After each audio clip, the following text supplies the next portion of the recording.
Premier tells lawmakers U.S. tariff negotiations ongoing. Premier Zhu Rongtai says tariff talks with the United States remain focused on 3 goals. Those being securing a better rate, ensuring a fair process under U.S. trade law, and preventing overlapping tariffs. And once an agreement is reached, Zhu told lawmakers the document would be submitted to the Legislative Yuan under the Conclusion of Treaties Act. Zhu clarified that Taiwan has already negotiated a reduction from the base rate plus 32% to the base rate plus a provisional tariff of 20%. But some products, including steel, auto parts, pharmaceuticals, and semiconductors, are excluded from tariffs due to national security reasons under Section 232 of the U.S. Trade Expansion Act, and discussions with Washington on those are continuing. The Premier said a reassessment shows the tariff change reduced projected impacts on exports, production, GDP, and jobs by about half, but the government will still review sectors comprehensively. He told lawmakers that industries most affected by U.S. tariffs are hand tools, machine tools, plumbing hardware, heavy electrical equipment, and plastic products. Agricultural products like moth orchids, edamame soybeans, and mahi-mahi fish are also affected. And the Premier went on to say the government will provide relief through a special resilience budget and will consider overall employment stability, noting that 73 firms and 2,388 workers have already been directly affected by tariffs. Zhonghua Post suspends small parcel services to U.S. due to tariffs. Zhonghua Post suspends small parcel services to U.S. due to tariffs. Zhonghua Post has announced that it's suspending the shipment of small parcels to the United States from today due to the expiration of a tariff exemption. The post office said it will stop accepting all express mail service packages, international parcel posts, e-packets, international registered small packages, and international ordinary small packages under its service provisions, and regardless of what the packages contain. The suspension was initiated in response to the U.S. government's announcement that the so-called duty-free de minimis treatment will expire on August 29th. The policy originally exempted customs duties on U.S.-bound mailed items, including goods that were valued at $800 or below. The suspension means mail carriers are required to remit duties to U.S. Customs and Border Protection, and only when that happens will packages be cleared for the United States Postal Service for subsequent delivery. Zhonghua Post says customs duties will have to be first collected from senders of the parcels, and it has no way to collect those duties from senders in advance or have carriers help pay the duties first. Coast Guard shadows trespassing Chinese ships off Kinmen. Coast Guard shadows trespassing Chinese ships off Kinmen. The Coast Guard administration says it ushered 4 trespassing China Coast Guard vessels out of waters off Kinmen twice on Monday. The Coast Guard says the Chinese vessels were first detected approaching Taiwan-controlled restricted waters southwest of Damashan at 9:30 a.m. They sailed into the area in a single file and were immediately shadowed with radio warnings issued demanding that they leave area. The same 4 Chinese ships re-entered the same area at 3 p.m., prompting the Coast Guard administration to take similar action. Both intrusions lasted 2 hours. Coast Guard officials, the Chinese ships turned off their automatic identification systems both times. Similar intrusions by the same 4 Chinese ships were also reported on Sunday. Government-funded foreign aid agency sends 37 volunteers overseas. Government-funded foreign aid agency sends 37 volunteers overseas. A government-funded foreign aid agency has recently sent a group of 37 college students to the nation's diplomatic allies and friendly countries to work in technical and medical missions and other volunteer services. The College Youth Overseas Technical Assistance Service Project is part of an annual internship program. The 37 volunteers from 15 universities and colleges are undergoing 6-month internship programs in countries in Latin America, the Caribbean, the Asia-Pacific, and Africa. 30 of them have been assigned to Taiwan's technical missions in allied countries. 3 in specialized foreign language and multimedia roles, while the remaining 4 will teach Chinese. The annual program was initiated in 2019. It sends university students to work in technical and medical missions abroad, providing them with international experience and contributing to partner countries' development. CAA to spend revamp Penghu airports. CAA to spend revamp Penghu airports. The Civil Aviation Administration says it plans to renovate 2 airports in Penghu. The administration says it has budgeted $600 million for renovation work at the airports in Xiaimi and Wangen townships. The move is part of efforts to upgrade facilities and boost tourism to Penghu. Civil Aviation Administration Director General Ho Shupeng says Simei Airport will be redesigned by incorporating the imageries of 5 bays on Simei Island and the Twin Hearts Stone Weir, while the Wangen Airport will be revamped to resemble open arms welcoming tourists.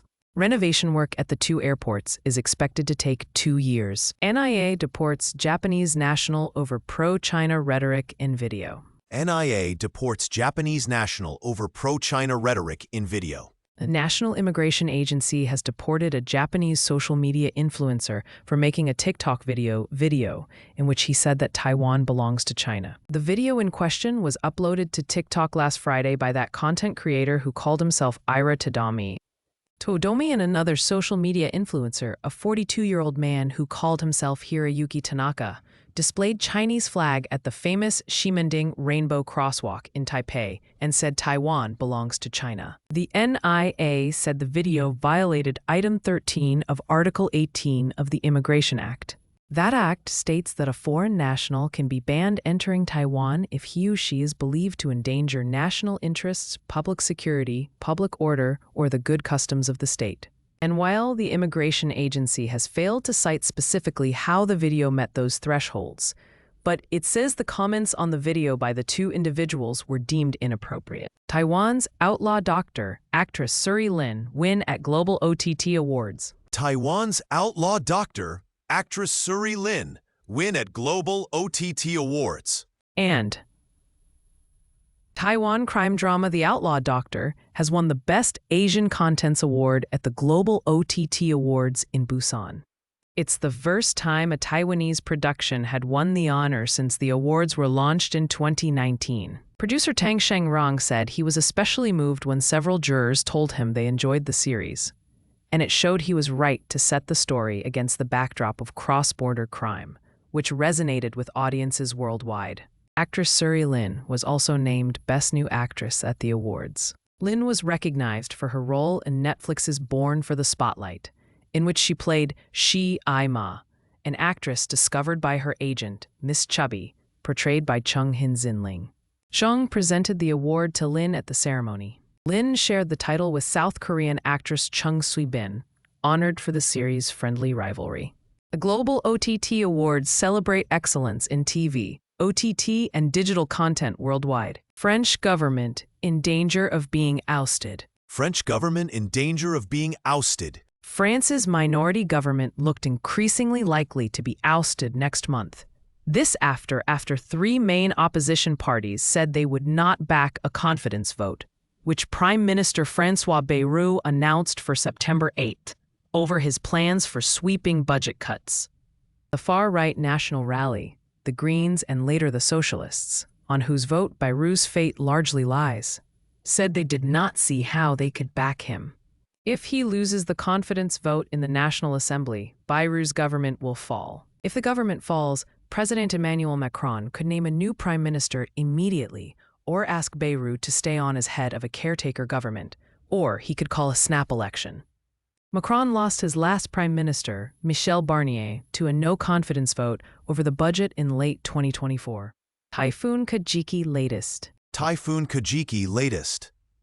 Vietnam has evacuated hundreds of thousands and closed schools and airports as Typhoon Kajiki, its strongest storm so far this year, nears landfall. With winds up to 166 kilometers per hour, as of yesterday, the storm is expected to hit Thanh Hoa to Ha Tinh provinces in the afternoon. Kajiki intensified from a tropical depression to a powerful typhoon in under 2 days. That's as fast as last year's Typhoon Yagis, which killed 300 people. Nearly 600,000 residents are being moved from high-risk areas, and 16,500 soldiers are on standby. Taiwan's exports to remain stable in second half of 2025 despite Trump. Vice Premier confirms ongoing car tariff talks, but gives few details. In news from and about Taiwan this morning, Vice Premier Cheng Li-chun says U.S. car imports are part of ongoing tariff talks with Washington. Speaking at a legislative hearing, Cheng told lawmakers that Washington has expressed the hope for greater openness and expanded market access for U.S., and technical aspects are being discussed. It's the first time the vice premier has briefed lawmakers on the tariff talks since the U.S. announced that many goods from Taiwan will face a baseline tariff of 20% on July 31st. According to Cheng, tariffs on U.S. car imports and compliance with safety and emissions standards were still being negotiated. However, she failed to provide any further details. Cheng did say she has held 3 video conferences with U.S. officials since returning to Taiwan on August 1st, and that Taiwan's negotiating team will try to seek the best position on a tariff planned by the White House on semiconductors. The vice premier went on to tell lawmakers that once a certain level of agreement has been reached, she expects Washington will arrange a concluding meeting on the matter. Taipower could break even this year. Taipower could break even this year. Taipower chairman Sang-Wen Shang says the company swung from losses to profits between May and July, and the possibility of it breaking even this year is high. Sang is attributing the improvement mainly to changes in fuel prices and exchange rates, noting Brent crude oil currently has not exceeded $70 per liter, and natural gas is about $12 per million British thermal units. According to Taipower, the state generator posted a pre-tax loss of 15.5 billion tuan NT in the first half of 2025, and that was a sharp decline from the 60.2 billion NT in losses posted in the same period of last year. The Taipower chairman says although the government injected 250 billion NT into the company over the past 3 years, this cannot offset the accumulated losses. Sang says the company's accumulated losses of more than 400 billion Nang dollars stemmed from shouldering responsibility so that inflation does not soar. And he's also stressing that the company's finances is related to decisions made by government and the legislature. KMT's Lo Chi-chiang joins race for party chair. KMT's Lo Chi-chiang joins race for party chair. KMT lawmaker Luo Chi-chiang has announced his plans to seeking the party's leadership. Luo made the announcement in a Facebook post with a photo of him standing next to a statue of Sun Yat-sen. He represents the 6th electoral district in Taipei that mostly covers Da'an and Wenshun districts. Luo survived a recall vote on July 26 and said in the post that his top priority will be to stop President Lai Ching-te from winning a second 4-year term in 2028. The lawmaker is accusing Lai of abusing power in attacking the opposition, and he went on to call the president the biggest threat to democracy in Taiwan. Luo also said the Facebook post that he will release further details of his campaign to seek the post of KMT chair later today. Taichung Mayor Liu Xiaoyan this past weekend announced that she has no plans to run in the KMT's leadership election, which will take place in October. NDC calls for deeper Taiwan-Japan collaboration on innovation. NDC calls for deeper Taiwan-Japan collaboration on innovation. The National Development Council is urging closer Taiwan-Japan collaboration on innovation and supply chain integration to foster mutual growth. A call comes as Council head Paul Liu is heading a delegation of 45 Taiwanese companies to the Japan-Taiwan Innovation Summit that opened in Tokyo. According to Liu, while Taiwan's industries have achieved many world firsts in the past, they need momentum from innovation and entrepreneurship to reach new heights. And to support that, his office has been pursuing several strategies for startups, including holding competitions to expand investment opportunities, providing comprehensive training to improve success rates, and helping them enter overseas markets. This year's Japan-Taiwan Innovation Summit is focusing on 4 main themes. Those being corporate venture capital, mergers and acquisitions, deep tech, and international corporate collaboration. The NDC says discussions on corporate venture capital and mergers and acquisitions are expected to strengthen tie between Taiwan and Japan's capital markets, while deep tech and international cooperation could spark new partnerships. UK passenger arrested at Taoyuan Airport with 14 kilograms of marijuana. UK passenger arrested at Taoyuan Airport with 14 kilograms of marijuana. A UK national has been arrested for attempting to smuggle 14 kilograms of marijuana into Taiwan through Taoyuan International Airport. According to customs agents, the man arrived on a flight from Bangkok and was asked by customs officers to open his luggage during a random inspection. The passenger refused to open his suitcase and tried to flee the restricted area. He was eventually caught by 3 customs officials and an aviation police bureau officer. A search of his checked luggage found just over 14 kilograms of marijuana buds. A case was handed over to the Ministry of Justice Investigation Bureau for further investigation. The suspect is facing a possible sentence of 10 years to life in prison and a fine of up to $15 million. Taiwan wins first Little League World Series title in 29 years. Taiwan wins first Little League World Series title in 29 years. And finally, Taiwan has won its first Little League World Series title in 29 years after Taipei's Dong Yuan Elementary School beat a team from Las Vegas 7-0 in the championship game in Williamsport, Pennsylvania. It was Taiwan's first championship in Williamsport since 1996, ending a nearly 3-decade drought. Pitcher Lin Jinzhe carried a perfect game into the 5th inning, retiring the first 13 batters he faced. Lin threw 58 pitches over 5 innings, allowing 1 hit and no walks while striking out 4. Lin also drove in 3 runs with a triple during Taiwan's 5-run 5th inning, while reliever Chen Qi-sheng pitched the 6th to seal the shutout. It was Taiwan's 18th Little League World Series title overall, the most of any country outside the United States. Taiwan won 5 straight championships from 1977 to 1981 in the annual tournament, which features half its teams from the U.S. and half from abroad. Premier tells lawmakers U.S. tariff negotiations ongoing. CEC chair's response to TPP's proposal. The Central Election Commission has dismissed the TPP's planned proposal to tie referendum voting with general elections. CEC Chair Li Jinyang said the current rules, which were amended in 2019, stipulated that referendums be held once every 2 years on the 4th Saturday of August. Li said the rules decoupled elections and referendums due to the electoral chaos in 2018 when they were held together, which he said harmed democracy. He stressed that since then, implementation of referendums has gone smoothly without any major obstacles, so he's not inclined to change them. The result of Saturday's referendum on whether to restart the No. 3 nuclear power plant showed that the yes votes were 3 times the no votes, but the yeses still fell short of the required 25% threshold. A TPP blamed it on the low turnout rate of 29.5%, saying when there's no election, people were less motivated to go out and vote. Student lost near Yunlin Bridge. One college student is missing after he went with friends to play near a bridge in Yunlin. The 19-year-old of Indian nationality went missing yesterday evening near the Zhanghu Suspension Bridge in the county's Guqing district. He and his friends are students studying at Nanhua University. Firefighters received a call yesterday around 5:30 p.m. about the missing student and dispatched 4 teams to search for him. But at that point, the sun was quickly setting and they resumed the search this morning. Officials warned the public against playing in the water near the area, saying it can be dangerous.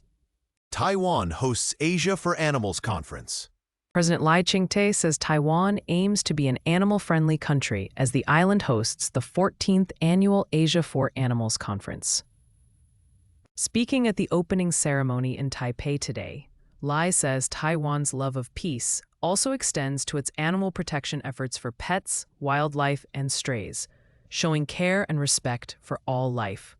He points out that the island established a Department of Animal Welfare in 2023 and believes such care and respect is a cornerstone of building a better society. Organizers say the 3-day conference runs through August 28th, drawing over 600 experts from over 30 countries to Taipei. The attendees are set to discuss a wide range of topics, including stray animal management, wildlife conservation, and animal welfare. Utah legislature will redraw congressional boundaries. And in the U.S., the battle over state congressional maps is continuing, as the Utah legislature will redraw its congressional maps. After a judge ruled that the Republican-controlled legislature went around safeguard put in place by voters to prevent drawing districts that favor a specific party. The current map divides a Democratic stronghold among 4 congressional districts that have since all elected Republicans by wide margins. The judge who made the ruling declared the map unlawful because lawmakers had weakened and ignored an independent commission established by voters to prevent gerrymandering. The ruling creates uncertainty in what was thought to be a surefire red state as the Republicans prepare to defend their slim majority in the U.S. House, ahead of next year's midterms. In recent weeks, Texas Republicans have redrawn congressional maps at Donald Trump's behest. And California is letting voters decide on new congressional maps that could make up for those lost seats in Texas. Vice Premier confirms ongoing car tariff talks but gives few details. Chu urges Taichung mayor to reconsider KMT chairmanship. KMT Chair Eric Chu is urging Taichung Mayor Liu Xiaoyan to reconsider a run for the chairmanship, after Liu reaffirmed over the weekend that she would not run, saying she needed to be in Taichung at this time to confront issues like the impact of U.S. tariffs on Taichung's industrial sector. Chu announced shortly after Saturday's referendum and recall votes that he would step down from the position and encouraged Liu to run. Today, he again begged Liu to run, saying that she had the people's full support. So far, KMT lawmaker Liu Jiqiang, who represents Taipei's Dan and Wenshan districts, is the most well-known candidate for the position. As new Taipei Mayor Hou Yu-yi also downplayed his interest in the position yesterday. The chairmanship election is set for mid-October, but candidates are required to register by early September. New camping grounds on farmland in Hualien. The Hualien County government has recently approved 2 more camping grounds, bringing the total number of legal campsites in the county to 3. Hualien officials say the 2 new camping grounds were approved after the central government relaxed regulations in 2022 to allow the establishment of such facilities on agricultural or forest land. Officials say the application process is complex as operators need to make sure that the development follows soil and water conservation rules, and that they need to offer basic service like showers, restrooms, and electricity. The 2 new sites are Come Here B&B, located in Shofeng. Taiwan shares. Asian shares are mostly lower today following a broad decline on Wall Street, reversing some of last week's gains. Taiwan shares are slightly up today, with the benchmark TAIEX closing at 24,305 after gaining 27 points. The turnover was 514 billion NT. Southwest Airlines to require passengers who can't fit in one seat to pay for. Southwest Airlines to require passengers who can't fit in one seat to pay for. Another, in the U.S., the average width of plane seats is between 40 and 45 centimeters. Now Southwest Airlines says it will require passengers who can't fit into their seats to book and pay for an extra seat on their planes. That's one of a number of changes the company is making. Their current policy dictates that passengers who can't fit in one seat can pay for an extra one in advance and later get a refund. Experts say that the change is likely to impact all travelers. Southwest's current policy helped to create a more comfortable flying experience for bigger passengers, while ensuring that others also have adequate space.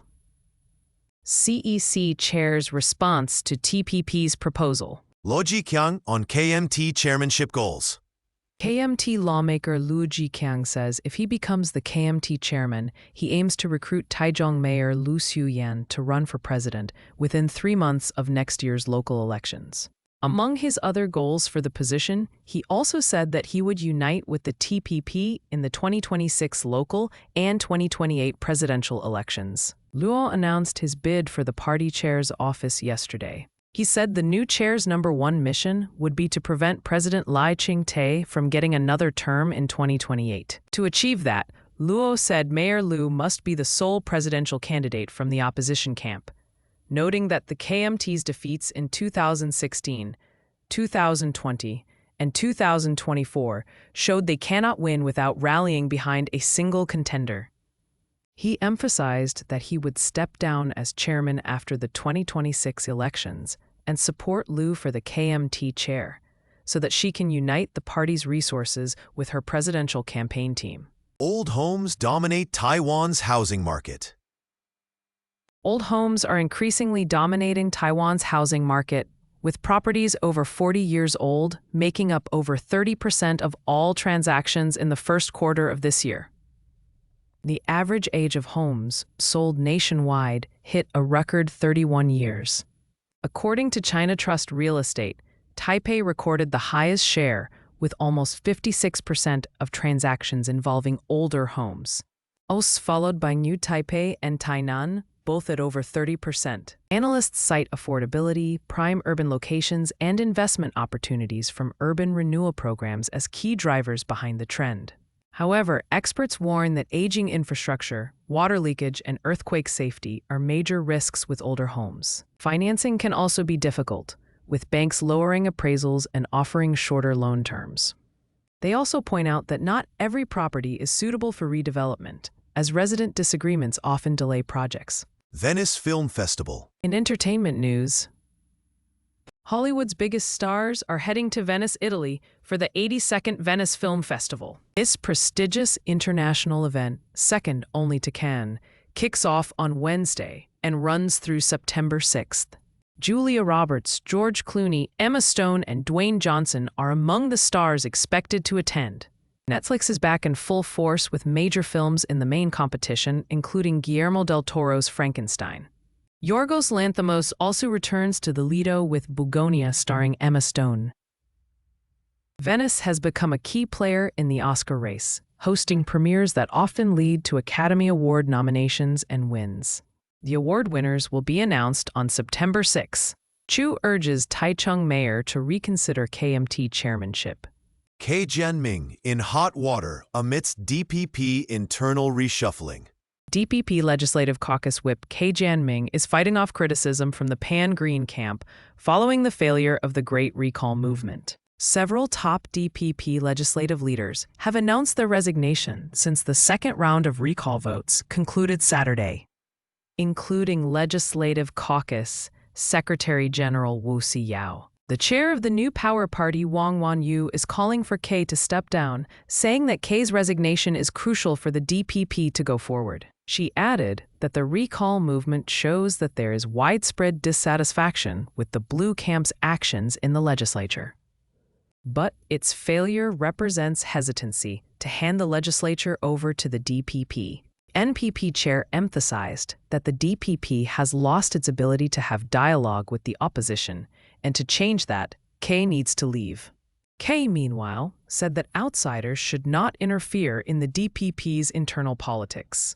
CDC reports 9 new cases of melioidosis, with 1 fatality. The Centers for Disease Control reports 9 new locally transmitted melioidosis cases in the past week, including 1 death. The deceased was a man in his 50s from southern Taiwan with chronic illnesses who developed pneumonia. 8 of the new cases were in the south and 1 in the north, with patients aged 40 to 90. Most already had underlying conditions. This year, Taiwan has recorded 50 melioidosis cases, the 3rd highest on record for this period, as well as 5 deaths. During the same week, health officials also confirmed 6 new local cases of leptospirosis, another bacterial disease spread by contaminated water. One of those patients remains in intensive care. Health officials urge the public to be careful around floodwaters and mud, as these can carry both diseases. Rescuers in Pakistan evacuate thousands. Officials say rescuers in eastern Pakistan are evacuating tens of thousands of people after India released water from overflowing dams and ivers into low-lying border regions. India informed Pakistan about possible flooding yesterday, marking the first contact between the two countries in months. Evacuations in Punjab province are still underway, but rescuers have so far evacuated more than 14,000 people from a district in the province, while nearly 90,000 were moved to safer ground from another city. Nationwide, floods triggered by seasonal rains have killed more than 800 people in Pakistan since June 26. Chatbots inconsistent in responding to suicide questions. Chatbots inconsistent in responding to suicide questions. A new study has found that popular AI chatbots are inconsistent in responding to questions about suicide. The new research highlights the need for refining the tools, and researchers are raising concerns about people relying on AI for mental health support. Researchers show that chatbots like ChatGPT generally avoid answering risky questions involving suicide. But they are inconsistent when it comes to less extreme prompts that could still be harmful. In cases where the chatbots refuse to answer a question, researchers say they typically told people to seek help from a friend or professional or to call a hotline. Public health experts emphasize that doctors have a responsibility to intervene when a patient displays or talks about suicidal behavior. But chatbots do not have that responsibility. Experts emphasize the need for regulating AI chatbots, though they acknowledge the nuance involved.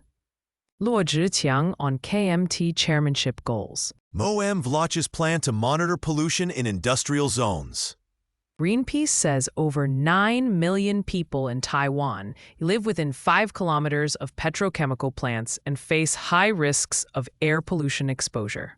Its survey identified 191 facilities across 13 counties and cities, with Kaohsiung, Taoyuan, and Tainan among the most affected areas. The report highlights that children and the elderly are particularly vulnerable, with more than 4,000 schools and care institutions located inside these zones. If the range is expanded to 10 kilometers, an estimated 15.7 million people, about 70% of Taiwan's population, could be exposed. In response, the Ministry of Environment says it has launched a comprehensive survey and reduction plan for industrial zones. Officials say priority will be given to high-emission hotspots, with long-term monitoring networks already in place in major petrochemical areas, alongside efforts to upgrade pollution control equipment. Survey finds 80% of Taiwanese parents fear children falling behind. A new survey by the Child Welfare League Foundation shows that 80% of parents in Taiwan worry their children will fall behind academically. The report found that 6 in 10 parents arrange extra classes even before formal lessons begin, with many children enrolled in cram schools or extracurricular courses. Nearly 1/5 of students finish classes after 8 p.m., cutting into sleep. Rising costs are adding to the strain. Almost 99% of parents feel the impact of inflation, and over half spend thousands of NT each month on supplemental lessons. For families with more than one child, the burden is even heavier. The survey also highlights emotional pressures. Nearly 1/3 of parents said that if they could choose again, they wouldn't have children. Parents say what they need most is financial support, better education resources, and workplace flexibility. Taiwan reaffirms support for Pacific Islands Forum despite exclusion. The Ministry of Foreign Affairs has reaffirmed Taiwan's ongoing support for the Pacific Islands Forum. Despite the regional bloc's recent decision to exclude Taiwan and other donor countries, including China and the United States, from this year's annual meeting, Taiwan says it will continue existing cooperation projects with the forum, providing financial assistance to support development across the Pacific Islands. The country also offers the Taiwan ROC Pacific Islands Forum Scholarship, open to all PIF member states. Concerns over Taiwan's participation surfaced last year when reports indicated the Solomon Islands would push for its exclusion, following pressure from Beijing. This comes after the Solomon Islands switched diplomatic recognition from Taipei to Beijing in 2019. Of the forum's 18 members, only 3, the Marshall Islands, Palau, and Tuvalu, currently maintain formal diplomatic relations with Taiwan.